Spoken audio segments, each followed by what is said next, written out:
Shalom saudara sekalian, salam sejahtera. Kebenaran hari ini berjudul Kasih dan Keadilan Allah. Dalam diri Allah, Allah memiliki tatanan dalam menjalankan tata laksana pemerintahan semesta. Allah tidak dapat melawan tatanan yang terdapat di dalam dirinya sendiri. Tatanan Allah ini bersifat permanen dan absolut. Permanen artinya tidak dapat berubah seiring ruang dan waktu. Absolut artinya tatanan dalam diri Allah tidak dapat dibatalkan oleh apapun dan siapapun, termasuk oleh diri Allah sendiri. Tatanan ini menyebabkan keteraturan dalam diri Allah dan segala keputusan yang keluar dari Dia.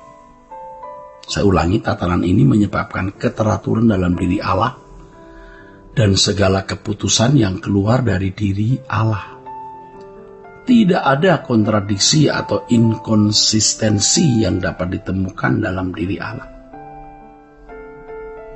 Tatanan ini beririsan dengan hakikat Allah yang Maha Kasih dan Maha Adil. Hakikat Allah yang Maha Kasih dan Maha Adil tidak bertentangan satu dengan yang lainnya. Banyak orang Kristen dan non-Kristen mempertanyakan pertemuan dua hakikat ini, saudara. Allah yang Maha Kasih tapi juga Allah yang Maha Adil. Tidak bertentangan satu dengan yang lainnya. Nah, banyak orang Kristen dan non-Kristen mempertanyakan pertemuan dua hakikat ini. Jika Allah Maha Kasih, mengapa Ia tidak mengampuni saja seluruh umat manusia? Begitu pertanyaannya. Mengapa Allah harus menghukum umat manusia yang tidak taat kepadanya? Bukankah Ia Allah yang Maha Kasih? Kemunculan pertanyaan-pertanyaan semacam ini dapat dimengerti mengingat konsep Allah pada sebagian besar orang Kristen masih belum tepat juga. Allah dipandang berat sebelah pada dirinya yang penuh kasih, penuh kebaikan, dan anugerah. Oleh karenanya tidak heran apabila muncul pengajaran hypergrace yang menekankan anugerah Allah yang menyelesaikan segala pelanggaran dan dosa manusia. Dosa dan pelanggaran manusia, bahkan iblis, dapat diterima Allah dalam anugerahnya yang luar biasa. Ini ajaran yang salah.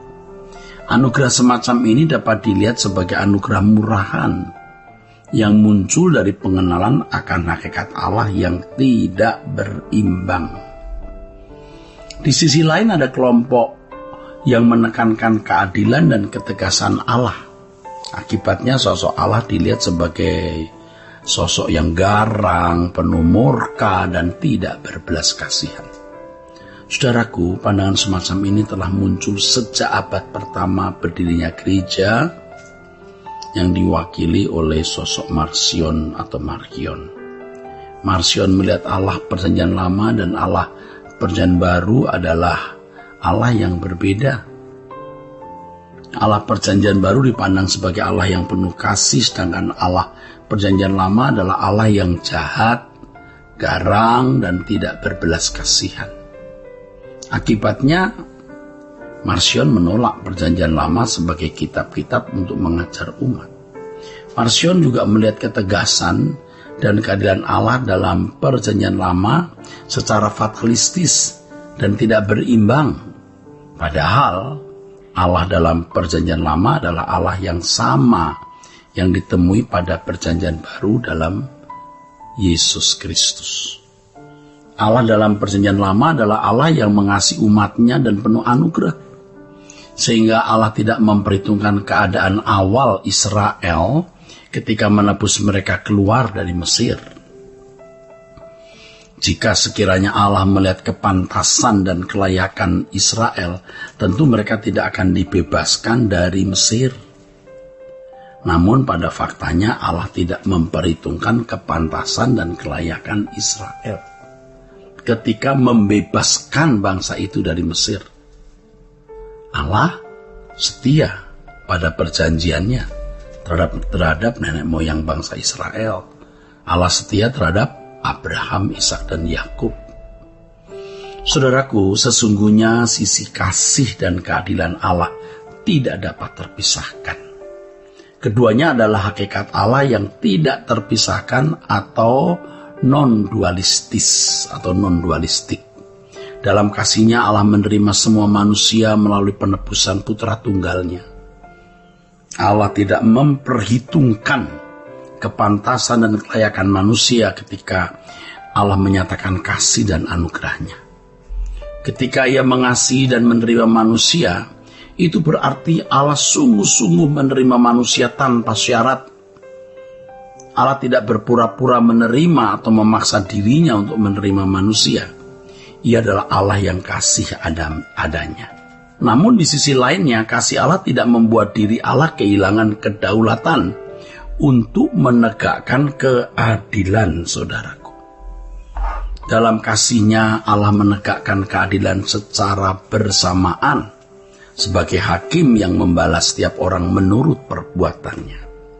Hal ini tidak perlu dipandang bertentangan atau kontradiktif, dan memang tidak boleh dipandang sebagai bertentangan atau kontradiktif. Justru dengan menegakkan keadilan, Allah menunjukkan kasih-Nya. Jika Allah tidak menunjukkan keadilannya, maka Ia melanggar tatanan yang ada di dalam dirinya. Bukti nyata kasih dan keadilan Allah sangat nyata tercermin dalam salib Kristus, saudaraku. Saudaraku, ketika Yesus disalib, Allah menunjukkan keadilannya terhadap dosa. Sebab setiap dosa harus dihukum atau memperoleh konsekuensi atau ganjaran. Kristus menanggung konsekuensi itu, konsekuensi dosa tersebut di atas kayu salib. Namun secara bersamaan keadilan Allah di kayu salib itu juga menunjukkan kasih-Nya. Sebab dengan matinya Yesus di kayu salib ada pengampunan dosa sebagai wujud kasih Allah bagi seluruh umat manusia. Dengan demikian sesungguhnya salib Kristus menunjukkan kasih dan keadilan Allah secara bersamaan. Hal ini membuktikan bahwa kasih Allah dan keadilan Allah tidak perlu dipandang berlawanan atau memang tidak boleh dipandang berlawanan atau dualistis. Saudaraku, keduanya dapat ditunjukkan secara bersamaan dalam diri Allah yang sempurna. Bahwa Allah adalah Allah yang kasih tapi juga adil. Jika dikaitkan dengan pengampunan, kasih dan keadilan Allah mengimplikasikan bahwa pengampunan yang diberikan Allah tidak menghilangkan konsekuensi dosa. Setiap dosa dan pelanggaran memang diampuni Tuhan dengan sempurna melalui korban Yesus di kayu salib. Namun konsekuensi dosa harus dituai oleh siapapun yang melakukannya. Nah, ini yang mengerikan, saudara. Jika seseorang berzina sehingga ia terjangkit virus HIV misalnya, maka itu merupakan konsekuensi perbuatan yang harus ditanggung olehnya. Meskipun dosa perzinahannya diampuni ketika ia memohon ampun kepada Tuhan. Nah, di sini kita mestinya menjadi gentar, saudaraku. Yang kita tabur itu juga kita tuai. Saudaraku, hendaknya kita memperhatikan hal ini dengan sangat serius. Ya, bahwa apa yang kita tabur juga kita tuai. Sehingga kita dapat menggelar kehidupan dengan benar di hadapan Allah. Dengan memahami tatanan ini, kita dapat hidup berhati-hati dan penuh hormat. Penuh hormat di hadapan Allah Bapa.